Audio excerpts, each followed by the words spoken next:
Hello and welcome to Invisible Not Broken. Today is a really special panel, which Kiris and I were a little nervous to do, but it ended up being a lot of fun. It was sex and relationships and love and disability. So listen through to hear how mast cell activation can cause some unintentional costume play. I get to find out just how vanilla of a suburban housewife I am, talking to my lovely bear co-host, and how PTSD can affect a relationship. So I did want to get a little warning in here. Kiris and I both discussed some things that might be a little upsetting. We talk about sexual assault and PTSD and how that does affect sex and relationships afterwards. So fair warning, everyone. Thank you so much for tuning in, and I hope you enjoy. Welcome to Invisible Not Broken, a very special episode. Kiris is sitting here with arms crossed looking at me like, okay, I guess we're really going to do this. We are talking today about everything you ever wanted to know about sex and disability, but we're afraid to ask. Yeah, it's going to be an interesting one. We've both been taken aside by our respective partners to find out exactly what we are going to be talking about today. And we have both agreed we will try very hard not to giggle like we're in 7th grade. We're going to try very hard to be responsible adults and take a wild guess on how well that's going to go. That'll last maybe 5 minutes. All right, sorry, gone. We're giggling. Okay. So the first thing we're going to get into today. The first thing we want to talk about today is first dates, and when do you tell someone that you have an invisible disability? You know, how do you handle that first date and saying, oh, by the way, I have this problem that may or may not get in the way of our date? Yeah, especially even before you know if it's going to be anything more than one date. Right. Or even the second date or the third date, or this can be a relationship. And there's nothing like a serious cold shower of, hey, I've got this invisible illness that will mean you might be taking care of me for...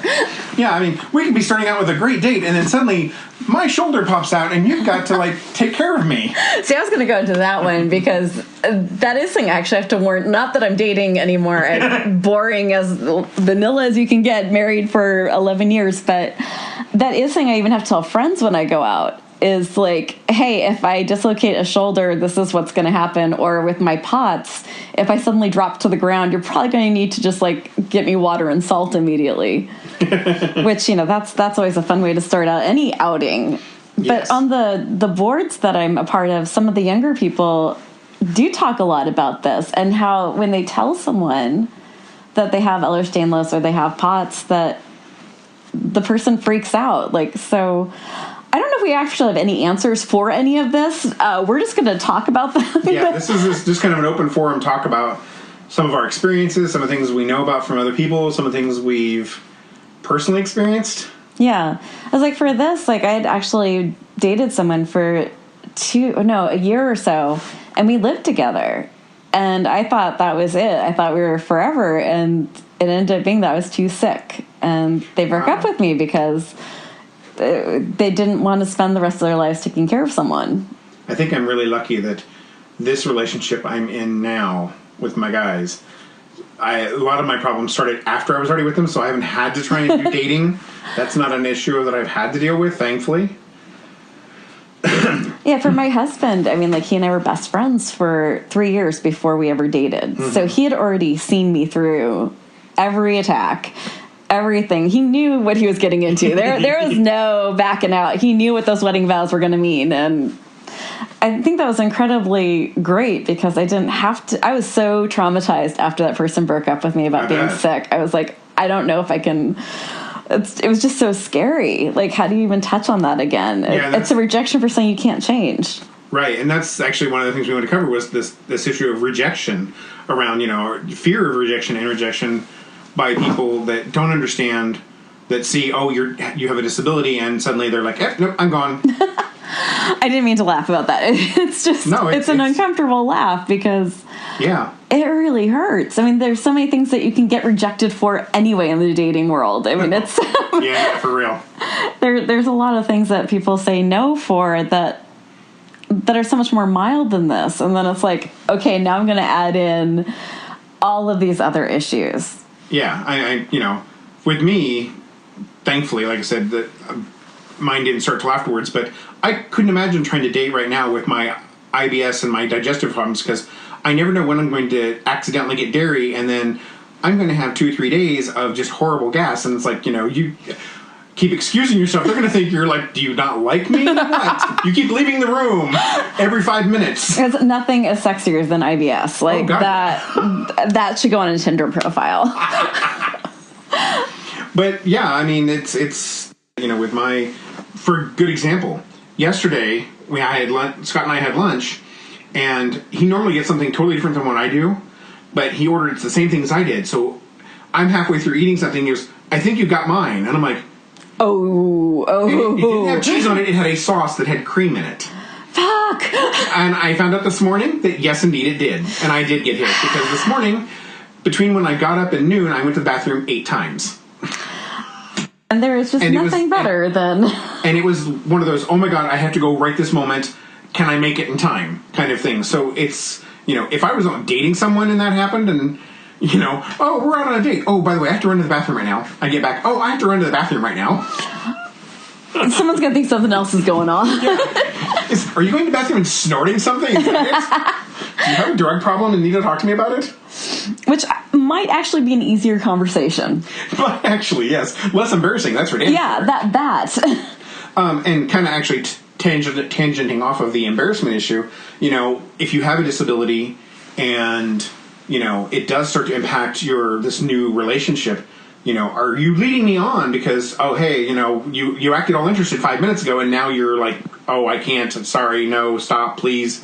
Yeah, I mean, but even like before that, like how many dates can you go on before you tell someone that you have something that is true going to be, and this is my own guilt speaking, but and believe me, Jewish, female, raised, Catholic, and Jewish, I can do guilt and shame like no one else.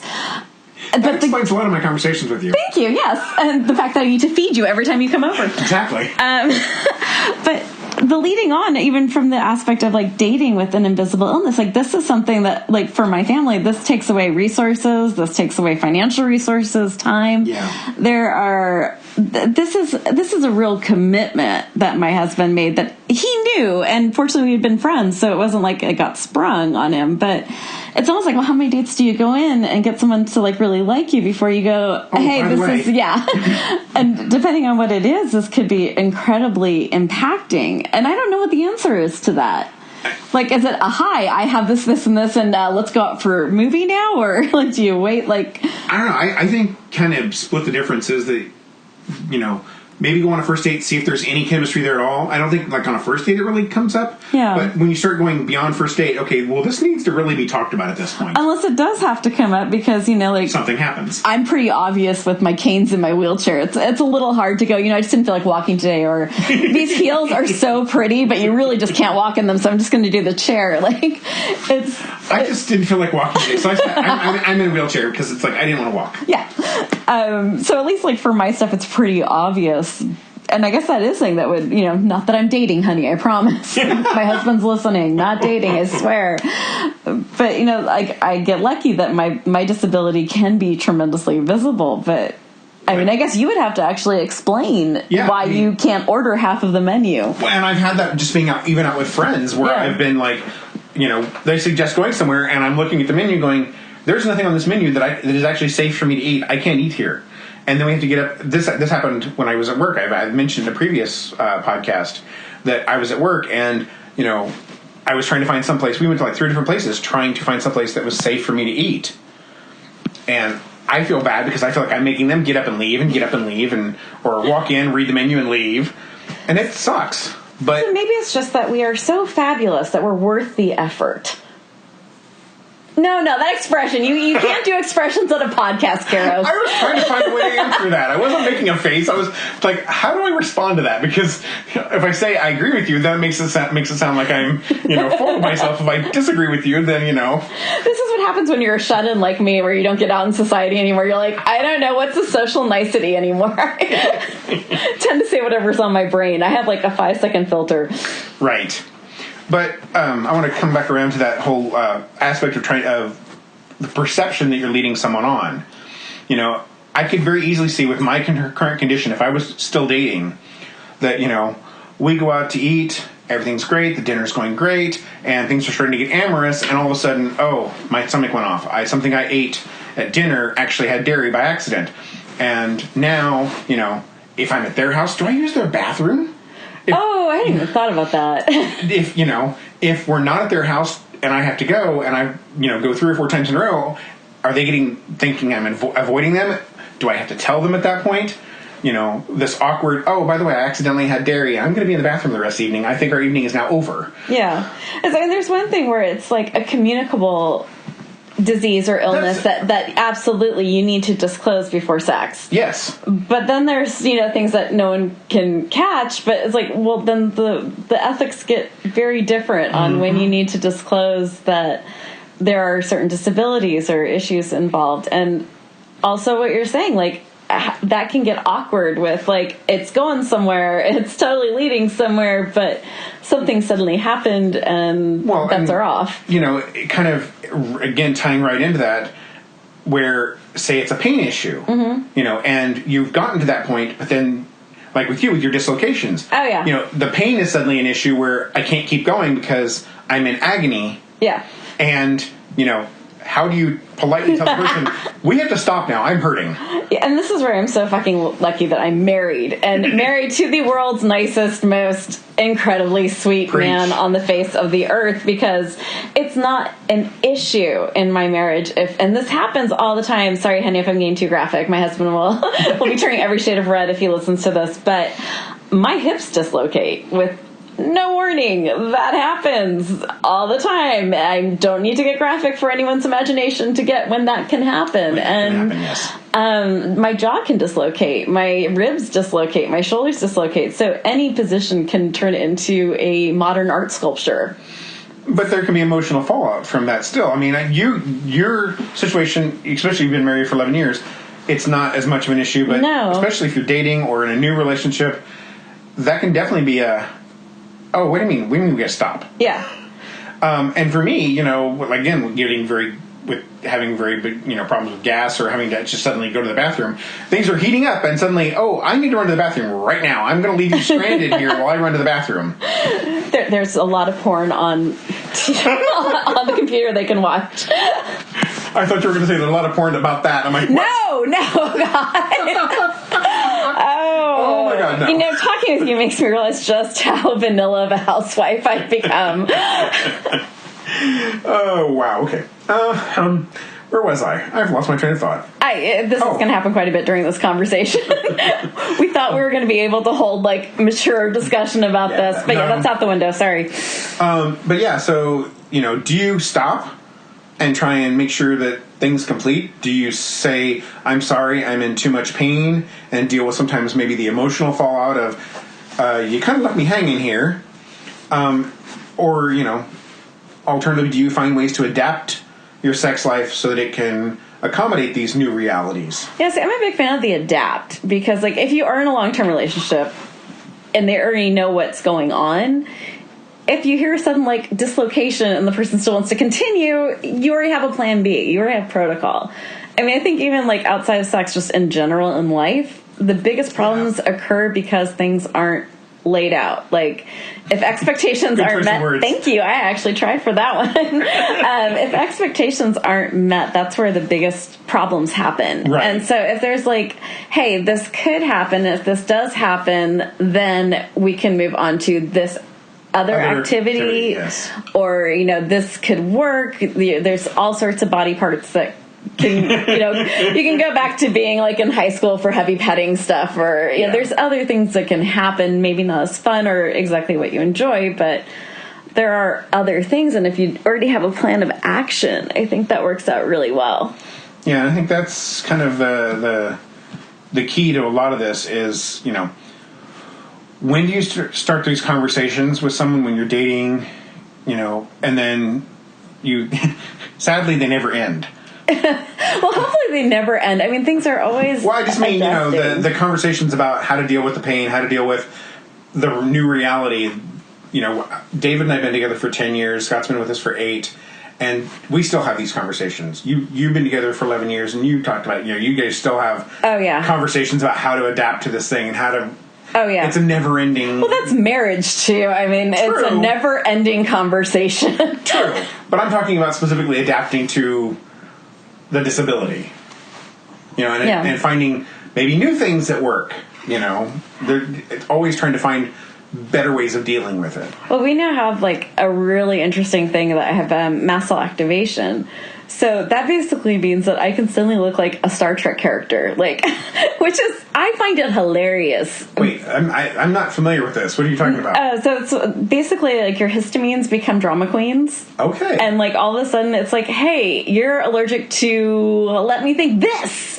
And it's nothing you've been allergic to before. And I will like break out into these crazy like body rashes. Or my favorite, and I wish I could like time it right because it'd be great for Halloween.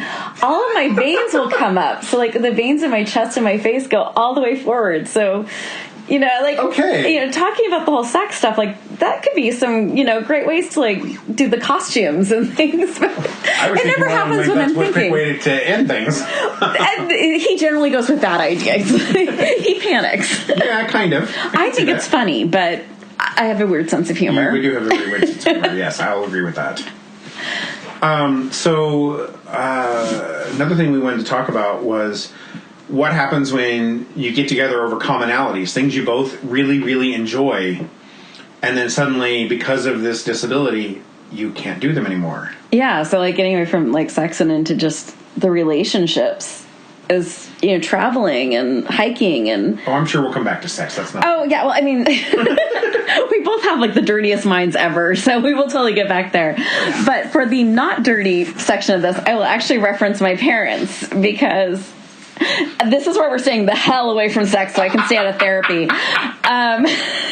But my dad got very, very sick, and they had always hiked. That was like a big thing that the two of them always did, was hiking and exploring new towns, and that was a huge part of their relationship. And then all of a sudden he's bedridden. Like my dad can get out of bed for a little bit, but that's it. So a huge section of what they had in common went away. Wow. And that's been amazing to watch because my dad was a marriage and family child counselor. So watching like their discussions and how they've had these, like the way they're able to talk about things and work through things and really change their relationship and work on it. It's been like really motivating to like keep the discussions going in my family. And just with my husband and I, when like I've gotten a lot worse in the last 2 years. He'd seen me be sick, but no one's seen me be as sick as I've been in the last 2 years. And I was not expecting to get this sick this soon. And traveling was a big part of our lives. And I used to love to hike and dance and do all these things. And I worked. Yeah. And it's been a huge change, especially with my like rabid foaming at the mouth feminism. And I have worked since I was 13. I've had my own money most of my life. I paid for my stuff, and to suddenly be a housewife at home in suburbia was not in my life plans. And it really did change the sexual politics of my family. And not that my husband is like, I have to earn money, you will take my like he is so not that guy. No, he is not. But it has really like messed with my sense of sexuality and self and like, oh, where do I fit in this relationship now? Because I'm not sure if I recognize myself being this sick. Yeah, and I can totally relate to that because, you know, as my knee and my feet have gotten worse, I love to travel as well, and I never really had a chance to. And we had just started, like, really starting to travel, and we went to a few places. And now, in the last year, my knee and my feet have gotten so much worse that, you know, taking my kid to Disneyland a few weeks ago, I ended up in a wheelchair the whole time I was there because I couldn't walk. I made the mistake the second day we were there of, I'm only going to be in there until noon. I can just walk for the 3 hours. Optimism will kick your ass every time. Yes, and it did. I limped the entire way back to the hotel crying the whole way. Oh. Because we weren't staying on property. We were off property, so I had to walk all the way out and across the street. And by the time I got back to the room, I just wanted to die. I was in so much pain. I think I took 2 Vicodin and laid down. So it's another thing to talk about real quick about like sex and relationships and what changes the medication. Oh, and the fun things medication does to you. Yeah, I feel like it should have like may the odds ever be in your favor, and like that this could kill you, and like as far as like sex goes and relationships go, the sleepiness, the exhaustion, like Well, I'm on painkillers every day. You're not. I take anti-inflammatories every day, but I don't take painkillers every day. I have to take opioid painkillers multiple times a day to deal with the dislocations. The side effect of that would kill me. Yeah, for you especially, but right. Like, just to be present for my husband, to be able to listen to his day, to just get through the day, get the kids to bed, get everything going, but then to like try to have sex at night after I've taken all my pain medication and my muscle relaxers. That's a whole nother thing about the at night that was a conversation. I'm sorry, sweetie, if I'm going too far with this, but talking about spoons. Yeah. You know, nighttime is honestly the worst time for someone with a chronic illness to have sex, because you've used all your spoons all day, and at the end of the day, you have no spoons left over for sex. So that's where I'm going to disagree with you. Okay, see, that is how it is for me. But at the end of the day, I've done so much, and I'm notorious for way pushing past my spoon limit. And see, I think that's worth pushing past the spoon limit. Well, it is. But I mean, from like a pain management, because like orgasms are like nature's painkillers. True. For me, it's that the nighttime is when my IBS and stuff gets worse. Oh, yes. Yeah, that's awful. Nothing's more fun than fooling around and suddenly passing gas repeatedly. So not hot. So not hot. So not any way to ventilate the room fast enough. Yeah. Because they tend to be very bad. Got it. And so this is not a happy sexual environment at that point. And it's also hard to plan for these things because, oh God, yes. When things are going to happen as far as like dislocations or pain levels, like there's no planning, there's no knowing, but you still have to like have that closeness. And that's an issue for us. Like when I have like a lot of dislocations and we can't for a long period of time, it's hard not to start feeling like roommates and like this is my caregiver and this is my roommate, and it's really hard to keep that romance going when there's not that physical aspect of bonding. Yep. So I don't know. I mean, like, I don't know what the answer is to that. Like, we try to do really nice things for each other. We try to send each other flirty texts and emails, and we still try to be super cute with each other. But there's nothing for me so far that I've been able to find that quite replicates that closeness. Mm-hmm. And kind of, again, you touched on it a little bit there, which is, we wanted to talk about redefining the relationship roles. Because, one person's going to have to start doing more because the other person can't for one reason or another. And that adds an extra strain on the relationship and an extra strain on even, when they're strained relationships, they're a strain on sex because they go hand in hand like that. Mm-hmm. When you're feeling like you touched on a minute ago with feeling, I've always supported myself, I'm suddenly now not, and the self-esteem hit you take over that. When your self-esteem takes that hit, then you don't feel sexy, and it makes it harder for you to want to be sexy at times. Oh my God. Going on that's one hell of a point there, because like I am right now wrapped up in like all these bandages and a really sexy medical corset. And hot. Well, I mean, it does lift, the medical corset does actually lift your boobies up. I mean, there's that. That's just what makes me miss Ren Fairs, wearing the corset and like having like the entire shelving unit of my chest. And it's not sexy to like have to have all these medical devices and to have to sleep with all the medical devices. And I mean, I live in yoga pants. I dressed up for you today by wearing jeans. Woo! Like, I even brushed my hair, so we're really like going to the max here. But trying to feel sexy with an invisible illness can be incredibly difficult, because like for me, the association I have is like if you actually see me with makeup on and my hair actually done in some sort of like decided style other than it fell this way and there's an actual outfit that looks like it was sort of put together. I did that because I felt like such utter crap that I needed to prove to myself I could still do this. So that's like getting made up does not make me feel sexy. It makes me feel desperate. Like I'm trying so hard to make someone believe that I'm still like put together and okay. Okay, there's the word. Yeah, okay is like pretty much shooting for the moon. Mm-hmm. So like trying to feel sexy at all with like all of these devices and things, I don't know, like I'm still trying to find that balance of like how do I feel pretty when I'm like swollen from my medication? Like as a girl, like I hate to say it, like rabid feminist, but the weight thing bugs me every time, and I don't know if it's the same for you guys, but well, I mean, we're bears, so I mean, we're used to being a little bigger, but yeah, it's also I'm the heaviest I've ever been in my life. Yeah. And I look at myself in the mirror and I'm like, why would anybody be attracted to this? And I know a lot of people face that stuff too. I'm not minimizing other people's, that everybody feels that. But when you also have this invisible illness, so I'm walking around, my knee is locked because every time I bend my knee, it wants to give out. My feet hurt, and I'm hobbling through the house, and I think, oh, I want to go for a walk. I want to do this. I want to do that to try and lose some of this weight. And then, it's like, I can barely walk across the room. How the hell am I going to walk down the block and around the block to try and lose this weight? And it gets to be, depressing at that. And it brings all kinds of depression issues up with that, too.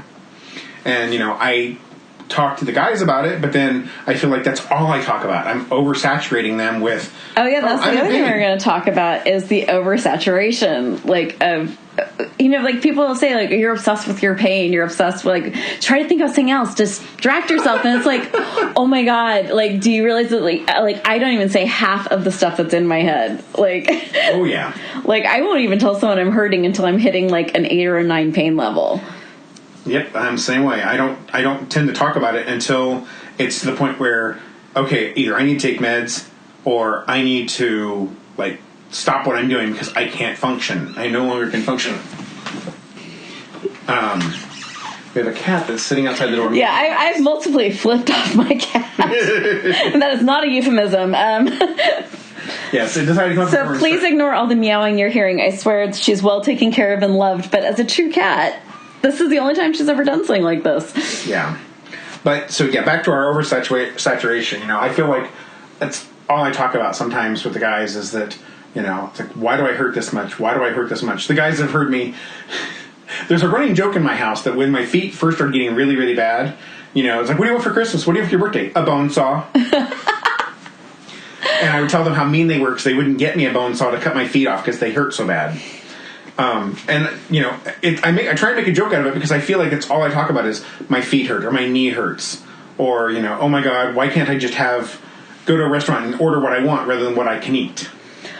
Yeah. And I look at my life and my day is relocating my joints, taking care of the kids, the dogs, doing my children's books, doing the illustrations, and this podcast about invisible illness and relocating my joints again and going to bed because I ran out of spoons at 12 or, having to call my mom in to help out. Well, we were supposed to record this last Thursday. And then, we were.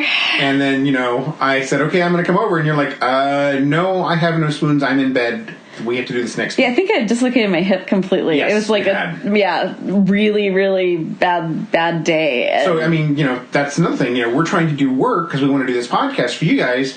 And, oh, hey, we can't because my hip decided it wanted to be somewhere else right now. It ran away from home and wouldn't come back.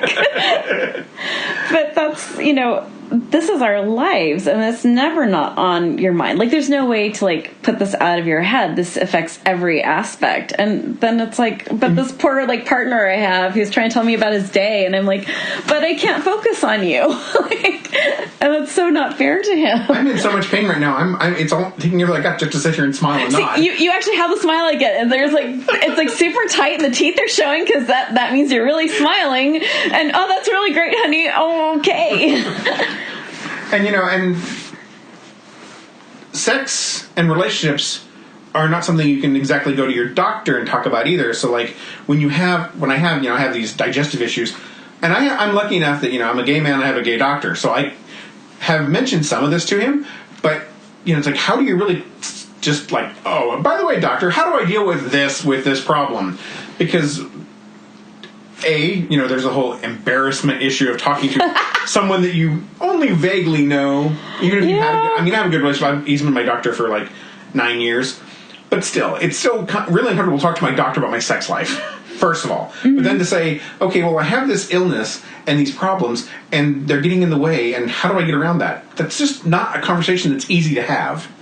No. I was really lucky that I had a physical therapist when I first was diagnosed with Ehlers-Danlos, and she brought it up Oh, lucky you. She looks like my grandmother. So it's really uncomfortable for me, but I was really grateful that she was like, hey, so I don't think you've asked this question, but you should probably know some different positions to try for sex that won't be as painful. And she went through like the spoon position and like different pillows that you can use. And I was really like, even though it was a very desperately uncomfortable conversation for both of us, because I really didn't know her that well. She was a new physical therapist and she looked like my grandma. Seriously. It was messing with my head, but it was incredibly kind of her to like push through the uncomfortable, to have a conversation about something that would really affect my life and marriage. And she knew I probably was never going to bring it up.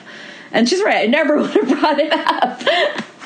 Yeah, I've only very, very mildly touched on it with my doctor, with the whole IBS issue and stuff that, this is, I think I made a reference to, this is making my life a little difficult with my sex life.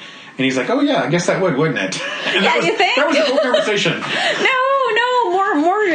More needs to be said. So I know we do have some healthcare professionals that listen to the podcast. So my friends with stethoscopes and white coats, it is your job to actually look at your charts and see what the person has and start the conversation. Exactly. Because I guarantee you it's a question on their minds. So well, and for women especially, you got the issues of how does your birth control interact with the rest of your meds? Oh my God. Or if you do get pregnant, any extra complications you might have over, having, especially what you have with, I'm going to have a baby and it's going to make everything pop out of place in the process of having this baby. I will one-up you on this issue because all drugs are tested on men almost. There's very few drugs that are actually tested on women because our hormones change all month. So we are a very difficult...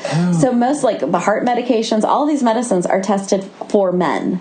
I did not know. So the things that it can do for women are very different. And so going back to that hormonal issue, I can't take hormonal birth control. And I actually would throw up until I went into seizures with birth control because I can't handle the estrogen. It messes with my system horribly. So that figures. Yeah, everything had to. Yeah, but pregnancy was I tell my kids they were worth it, which is very true, and it should really show them how much they mean to me because. Oh my God! Especially the littlest one, because by then you already knew what you were in for. Well, I'd actually started to develop much more of the complications by the time I had Olivia. When I was younger, I was really young when I had my son, and that was difficult. But when I was pregnant with my daughter, we didn't know I had Ehlers-Danlos. We just thought I had fibromyalgia. Oh, wow. So when you probably don't know all of this stuff, but when you're pregnant, you get a hormone in your body that makes your ligaments loosen. Oh, no. So for Ehlers-Danlos, screwed. I was absolutely screwed up. And I can see why it would, but oh my God, no. And my ligaments already weren't working, so my body wasn't able to hold these large babies. So I was having early labor, like 5 months early labor. God. Yeah, so I was on like partial bed rest, and I had to have all of these extra drugs to develop the baby as quick as possible because it was one of those ER episodes. Like it ended well. ER. Yeah, it was a special, cue the tear jerking music. But these are all things that are like, aspects of what happens with sex if you're trying to have babies, or that there are different things that these disorders can affect. And if your doctor isn't saying, hey, pregnancy with Ehlers-Danlos can be dangerous. Pregnancy with POTS can be, these are things you need to watch out for. Yeah. Can be kind of a big deal. And the birth control, my husband went to the vet and got fixed right after my daughter was born. Like, he was like, I cannot watch you go through that ever again. And I believe my words to my OB, like, right before I had my daughter was, make this never happen to me again. Like, she's like, oh, so if we have to do a C-section, we'll just, like, tie everything up. I'm like, oh, God, yes. Yes, we're done. Two, done, finished. But that's also an issue is, like, hormonal birth control, depending on what you have, can really affect things. Like even for like things like the allergies and the IBS, if you're female, I had thought about that. Yeah, that stuff is pretty intense. I mean, we throw on birth control. It's like, oh, everyone just, take one. But there are some real world side effects to it that can be fatal if you don't know exactly what you're doing. Yeah. I can see that. I did not know that stuff. You just educated. Yeah, well, as a gay man, you don't have to deal with all of the preventing pregnancy stuff. That is the world of hormones. There's other things, you have to worry about still with that too, so. That's true, yeah. And that's, other things with invisible illness that people PrEP is a see. lifesaver.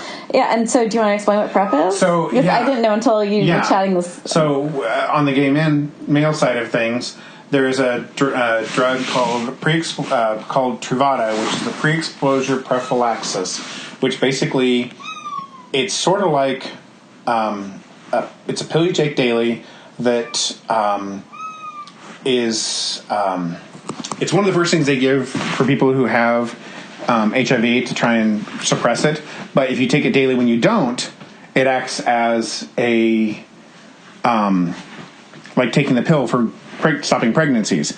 It prevents it from taking hold in your body. So and I don't know all the medical rigmarole around how it works, but basically it's a daily thing that makes it 99% that even if you are exposed, you won't get it.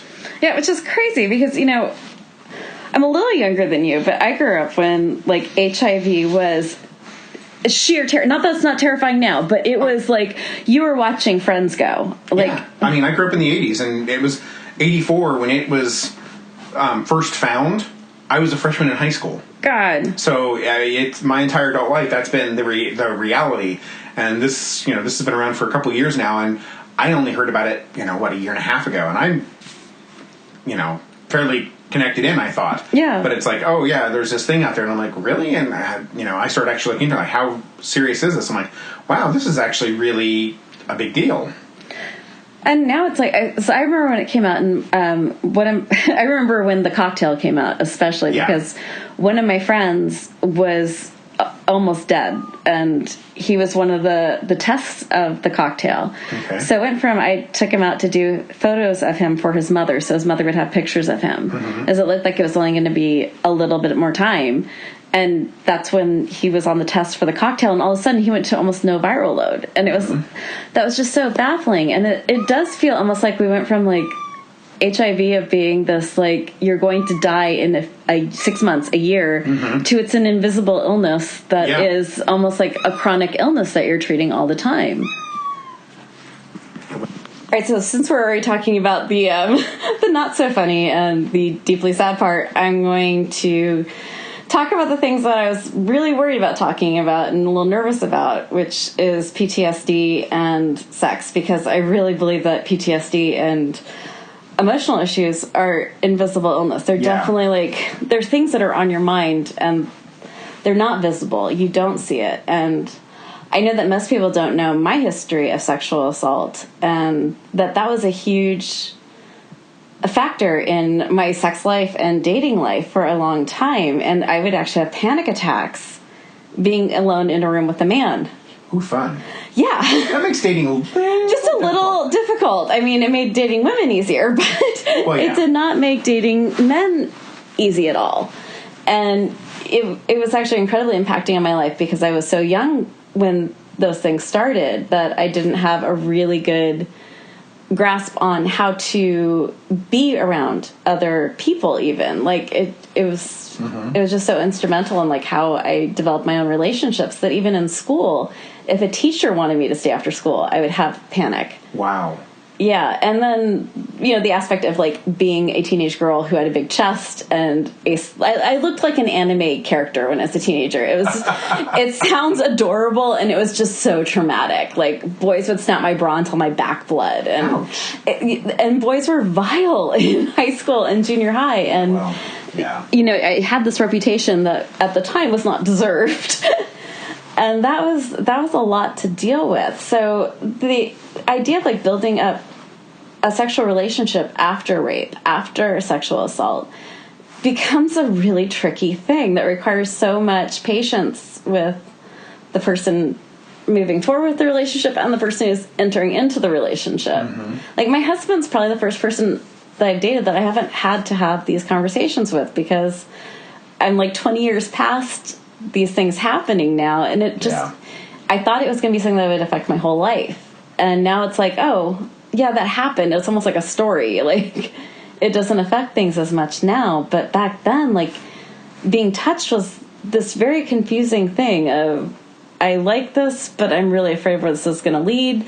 At what point do I get to make this decision? Do I get to make this decision? It was weird. Uncomfortable, definitely. Very. Yeah, thankfully, my experience in that particular realm was very different. So, I am also a sexual assault survivor, but mine was I dealt with it okay. I didn't have the I'm afraid to be touched. Probably more because of the events that happened afterwards. I got hit with this massive amount of guilt and shame because the person who did it, their partner was in charge of this back in the days of the BBSs, was the person who ran the BBS that we all met through and launched into this campaign. You are going to have to explain to all the youngins what a BBS is. BBS, back pre-internet, there was you'd call into a number and you'd have chat rooms and stuff like this for people to talk. But it was something you actively connected to, and it was like a local number, and you'd call and you'd, just... Like a chat room, my friends. Sort of like a chat room. And so the person who assaulted me, his partner was the person who ran this BBS. Yeah. And so by the time I even got home from when it happened, I had a nasty email for me saying, that how dare I sleep with his partner, and that I was just this horrible person. I'm like, he raped me. This was not my choice. They gave me drinks until I passed out because I was 21. I was stupid. I went to this party at this person's house and they were fixing me drinks outside the room where I was in. And then suddenly I got really, really tired, like real fast. And I passed on the bed and I woke up to being penetrated. This was not my choice. This was not my idea of a good time. But I think because of all the embarrassment over what happened and the fact that he immediately blamed me for it, and so the entire group of people that they hung out with all blamed me. It was my fault. And I retreated from everything for probably 6 months, 8 months, and didn't hardly talk to anybody. I went to work, and I didn't... I don't think I kind of went the typical way where it's like, don't touch me. When I finally came out of it, It was, for me, I needed to fill that space with positive things, and I kind of was a whore for a while. And just, like, okay, fine, I just need to have anything to blur that out so it goes away into the background. And I know that most women probably wouldn't do that. I kind of went, like I said, to the opposite extreme, that I did a lot in a very short period of time because I wanted something to blot that memory out. So how did it affect the next time you started dating? Did you... So the next time I started dating was a while after that. There's a long story around this, which I don't want to get too deep into. But the next time I actually started dating someone after that, it was several years later. So by then, again, I had managed to do what I said, which was blot it out. Yeah. And I didn't think about it. I can't say I didn't think about it. I tried not to think about it. Yeah. There's a difference. Yeah. If I'm honest, I tried not to think about it for a long time afterwards until, like you said, it faded far enough into the background that, okay, I can actually not think about this. But the way it did change me because of the drinking, I didn't hardly drink for the next 15 years after that. Yeah. It's only really been in the last 10 when I've been with David that I've actually started drinking again, because I just didn't... The taste of alcohol brought all those memories back. Oh, God, I can imagine. And, in the intervening time, I got drunk once, and that was... Twice. Both times was when I was going through a breakup, and I was with people that I trusted. Yeah. And I never got drunk enough, like that again, where I wasn't in complete control of the situation. And that's why I have such a hard limit now of I don't get drunk enough that I'm losing control.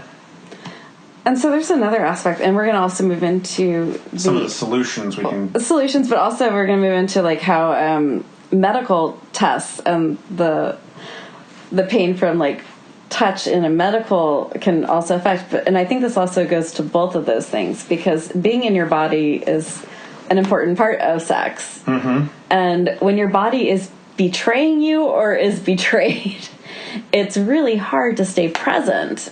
and to be there. So segueing into also the medical tests that you have to go through, and if you're hospitalized, and before we started recording, we were both talking about our spinal stuff we had done. And like for me, being touched on my back, it creeps me out. It almost makes me sick because I had a spinal puncture go wrong. Yeah. You cannot do expressions. You cannot cringe on a podcast. I was cringing, but I was actually going to say that I was cringing. So that's also something to think about as well. Like my dad had been in a horrible car accident in his 20s, and he told me about how it was like just even kind hugs and things were like, okay, someone's touching me, that means a needle, that means another test. And I'm right there with that. Like, just even like not aside from sex, like the inside of my arms, I hate them being touched because that's where I get all my blood draws. And yeah, for me, it's my feet. Yeah, it's my feet that it really came to my mind this morning because I put my slippers on and my toes just brushed across the material of my slipper before I did, and it just shot shooting pain up my leg. Yeah, neuropathy is another thing that you're just like in bed and your feet go against the covers and you're like, jump out. And I've had time where the guys are like, you say your feet hurt, let me rub your feet, and as soon as they touch my feet, I'm practically glued to the ceiling. Cat in a bath. No, don't touch. I have to be really in the right place for you to touch my feet because they hurt so bad that if I'm not prepared for it, it will just, if I'm not prepared to consciously block, don't feel this, don't feel this, don't feel this. If something just like, here, let me grab your foot and help, no, God, no, ow, stop, ow. So that's like another being present thing is when half of your brain is like, I'm not showing how much pain I'm in, I'm only showing you how much I'm enjoying this sexual activity. Like, that's quite the divide there. Yep. Oh, God, yeah. Yeah. How often have I been, in the process of doing something and all of a sudden like, I'm hurting, please don't show it, I don't want to make this bad for this other person. Yeah. I'm not going to show that I'm hurting. No, don't. That whimper was just me being happy, really. No, that was supposed to come out differently. Yeah, I've had to tell my husband, because when I dislocate, there's a loud popping sound. So I just told him, look, unless I say stop, I'm just going to ignore that for right now. Just continue as usual. I'm going to start calling you Pop Goes the Weasel. Oh, no, you are not. No. Abso-fucking-lutely no. Hey, I can qualify that with my knee now. That's true. You haven't, and we've definitely talked about the medical marijuana for these things, and bringing it back to sex. It's actually what you can use before, not for anything like that. Stop that expression. No, I have something I want to say when you're done. But it's almost like a warm up. You put the medical marijuana on joints that will hurt, and then they move better. Because we were going to segue over into different things that can help, and that's one of the big things that helps is the medical marijuana for joint pain. Mm-hmm. The thing that I was going to say, the reason I covered my mouth, it was one of my friends just posted on Facebook yesterday that he's in a trial now to test marijuana-based lubes. I've heard about that. And of course, But why for men? No, I understand. No, I get that. You got to stop doing expressions on the podcast. No, so Whoopi Goldberg has her own company of medical marijuana. Okay. And I probably don't understand enough about gay sex to understand why you're laughing at me, and that's totally fine. You can go ahead and laugh at me. But the reason she did it is because the lube is supposed to relax the muscles inside, and for women, now I get it. Thank you. That's why I gave you the look of, are you kidding? I'm really slow today. Everyone just has to forgive me. I have 5 dislocations right now. But yeah, he posted this, and my first thought was, why would you? Oh. Okay, so you're saying you didn't get it at first. Either you were just smarter than I was and quicker on the uptake. Fine, yes. I'll give that to you. Because at first I thought he was kidding about it. I thought it was a joke, and then it's why would you? Oh, okay. But for medical issues, yeah, for real. There's a vaginitis where the canal can actually seize up so tight and painfully that there's no entering, there's no anything. So that's like part of what I wish you guys could see the way he does facial expressions. They are fucking hilarious. And someday I'm going to record this on video just so you can be as entertained as I am. We can do a video podcast of this. That's fine. No, because I'll have to brush my hair. But yeah, I was just nodding along, going Yeah, no, it's not his nodding. It's that he does his eyebrow raise, his face turns beet red, and he has these cheeks that just go all the way up. It's hilarious. No, so like medical marijuana, I guess for both sides, totally works. We really got into the weeds on that one. Oh. Yeah, we are. Yeah, thank you.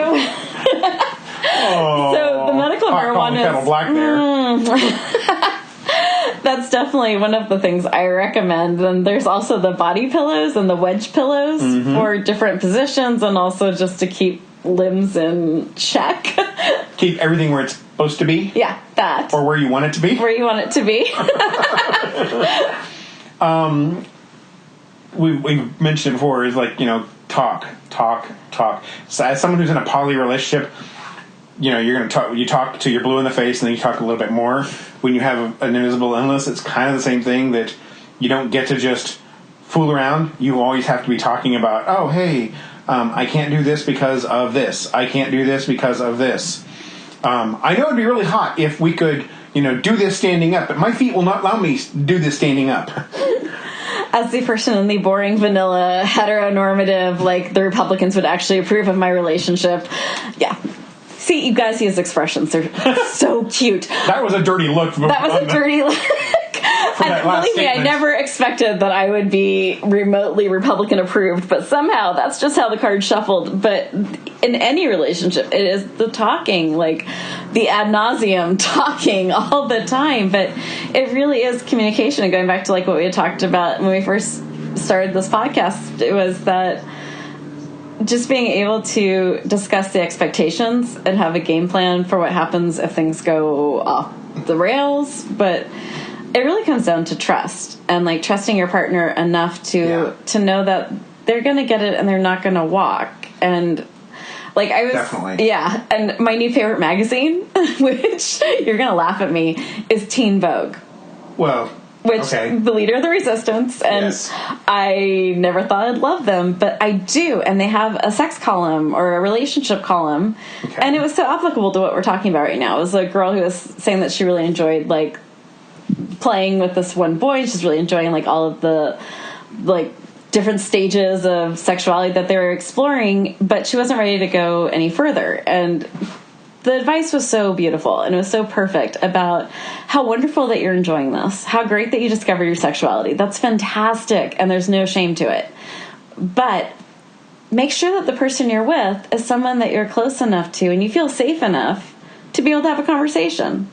Yeah. That if you can't have that conversation, and this is like the advice I give my kids, whether they like me talking to them or not. The main advice I give is to even anyone is if you don't feel safe, it's not about like making sure you have like the approved relationship or the commitment. The issue is do you trust this person?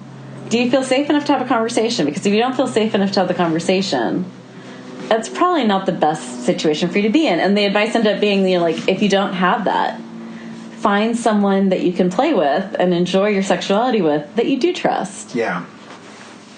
Kind of in the other vein of solutions is medication. But I don't know how it is for women, but I know as a man, when I take Vicodin for my pain, it dulls all of my nerve endings. Oh, God. Which means, if I take a Vicodin for my foot pain, it may mean that, this feels good, but it's never, ever going to go. It's not going to happen. If you're working for a goal, that goal is not going to happen. My nerve endings are all dulled down right now. Oh my God. See, I did not realize that happened until it happened. Yeah. And I'm like, never, relax, honey. I'm so sorry. And this has nothing to do with you. But we're not getting any. Yeah, no, chill. We can watch RuPaul tonight. Don't worry about it. Because I have to take the Vicodin and I have to take the muscle relaxers. Yeah. So I become Sleeping Beauty. and ignore the beauty part. Like I become You're very attractive. Don't even play that game. I become sleeping in sweatpants woman. Like poor man. I swear. I think he's actually gonna be okay after he hears this. We did not cover any of that. Yeah, I don't think either of us are going to need marital therapy or a lawyer. So I think we're okay. But I think the last two things that we wanted to kind of cover with the possible solutions, we've kind of already touched on, which is the being honest and upfront about your limitations, and adapt, find ways to make things work. If you're taking the drugs and you can't actually achieve orgasm like you'd like to, the other person's not taking medication, make sure they enjoy themselves, and that's fine, and be okay with that. The place you have to be careful, I think, with that is, if you're taking medication on a regular basis, like, okay, when's it my turn? I've never had that problem. I'm not saying that. I'm just but for others out there, yes, I'm saying that this is a thing that make sure that if you are listening to this and you are the caretaker of a person, that you remember that, even if they're on medication and something's going on where they can't, try to make sure they get there occasionally. Yeah, maybe like just not always having such goal-oriented sex. And that's, very much. So I was reading a really cool article and I loved it, and we'll never remember which. Non-goal-oriented sex? What the hell? Oh, please. I'm kidding. There was a really cool article of this woman who had an invisible illness, and she and her husband used to have like acrobatic sex, like break the bed sex, and then she ended up with an invisible illness. I can't remember which one it was, but suddenly she was just in agony doing anything. It was really fucking with their relationship. I use the word fuck like a comma, so there'll be unintentional puns. So cute. But she said that she and her husband actually got to a place where they decided what was sex. That they weren't going to let that be defined by someone else. So when things were really bad, just getting naked and being close was sex for them. And I thought that was so cool to like take that away, because it becomes a pressure. Yeah. And it becomes like this big red button issue if you let it. Yeah, it can. Definitely. I can see that. Yeah. So I think that we've come to the end of this. Yeah. I think we've both made ourselves deeply uncomfortable and like trying to like walk the line between like, is my mother going to speak to me after this? Is my husband going to speak to me after this? I think we did well. I think we did pretty good of navigating uncomfortable areas while still being hopefully informative and educational. I say we both get pats on the back in a non-sexual way, pat on the back. But if you feel like we didn't cover something, or there's something you feel like we wish we had talked about, we have a Facebook page you can comment on. Feel free to tweet at us. We're Invisible Not Broken on Twitter. We would be happy to hear from you. If we don't get back to you, remember we are both very sick, and sometimes it takes a lot just to drag us to our computers, but we will try to get back to you. If you are offended, we're not sorry. If you are offended, please go do your own thing that you love and think is brilliant, and let us do our thing and be offensive. Yeah, and if you do think of something that you wish we talked about, definitely leave it in a comment on Facebook or send us something on Twitter, because then we might be able to revisit it or bring it up in a different one of our podcasts. Yeah, and we have panels every month, so if there's a topic you're dying for us to chat about or completely obliterate, let us know. And so I think that's it for this time. So share us, subscribe to us. We love the love. Send nice, loving reviews. And until next week, be kind, be gentle, and be a badass. And be a fucking badass. Thank you so much for listening to Invisible Not Broken this week. We will return to our interviews next week. I also wanted to send a thank you out to Vetha. I hope I'm pronouncing that right, for your review. Listening to this podcast reminds me we're not alone. Also, I adore the snark. Thank you for totally understanding us, Vetha. That's what we're doing, is trying to show everyone that they're not alone, and for people to become educated on what invisible illness is like, all with a heavy, heavy dose of snark. Thank you again for listening. Please be sure to press subscribe, share us with a friend, and until next week, be kind, be gentle, and be a badass.